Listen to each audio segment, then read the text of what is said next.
Hi, my name is Rodrigo Canido. I'm an immigration attorney practicing here in the Bay Area in California. I regularly do videos about immigration and getting legal status here in the United States. So if that topic interests you, feel free to subscribe. All right, today I want to talk to you about a topic that's frequent in my office.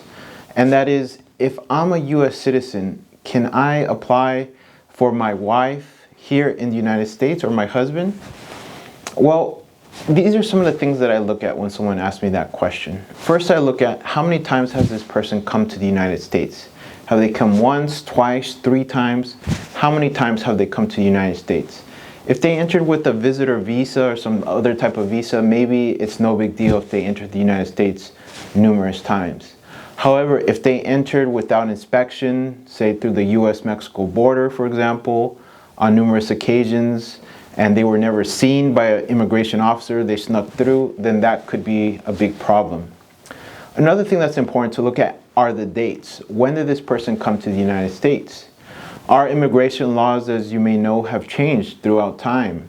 So it's really important when they came to the United States. I can tell you in April of 1997, there were significant changes to our immigration laws. So things, immigration violations that you might have done prior to that date, if you did after that date, you may not be able to get away with. So it's really important to know when that person came to the United States, what dates they came to the United States. Another thing that I look at is past immigration violations, which I just mentioned. So there's so many different types of immigration violations that you can have.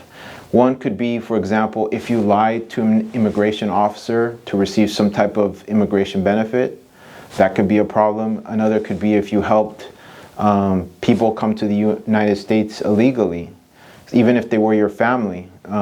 That's called alien smuggling. That's what they call it. So that might be a problem. If you ever claimed to be a US citizen and you were not, that could be a huge problem as well.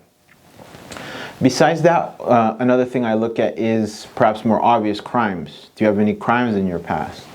Now, the issue with crimes is a little bit tricky because there's so many crimes out there, and some actually will have almost no impact on whether you can get a green card or apply for a green card here in the United States, while others may make you completely ineligible to apply for a green card here in the United States. So many times, the federal courts here in the United States have decided on particular crimes and have determined already which crimes make you ineligible to apply for a green card or adjust your status here in the United States. It's just a matter of finding out, if my particular crime falls under one of those categories, if it's already been decided, and many times it has been decided. So that's important to take into consideration. Another thing I look at, although it's less of a common problem, is if you have certain medical conditions, for example, medical conditions that might be contagious, that could be a problem in trying to adjust status here in the United States. But keep in mind, just because you have immigration violation or a certain crime, sometimes there's a way to get around that. You may be able to apply for what's called a waiver. A waiver basically is an application where you ask the government to forgive your past problems or issues if you're able to demonstrate extreme hardship through your U.S. citizen spouse or legal permanent resident spouse, or your parents who may be U.S. citizens or legal permanent residents. So sometimes, not always, but sometimes you can actually get around one of your violations if you have one, so you can indeed adjust status here in the United States. I also look at whether this person has applied for something in the past, right? Has their brother, sister, their parents applied for something for them many years ago, and what happened with that application or that petition? It might be the case that you may not need to start from scratch. You might have something already available to you, that you may not be aware of, may still help you, right? So those are some of the things I look at to see if someone can adjust status here in the United States. Now, keep in mind, sometimes you can't adjust status here, and sometimes you just need to do the process by going back to your home country through the U.S. consulate there. And I can tell you I've helped some people do that.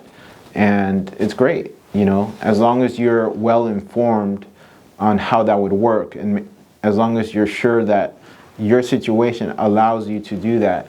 Sometimes that's a great option. And sometimes people just don't know that there's other options available to them if their spouse can't apply for them here in the United States.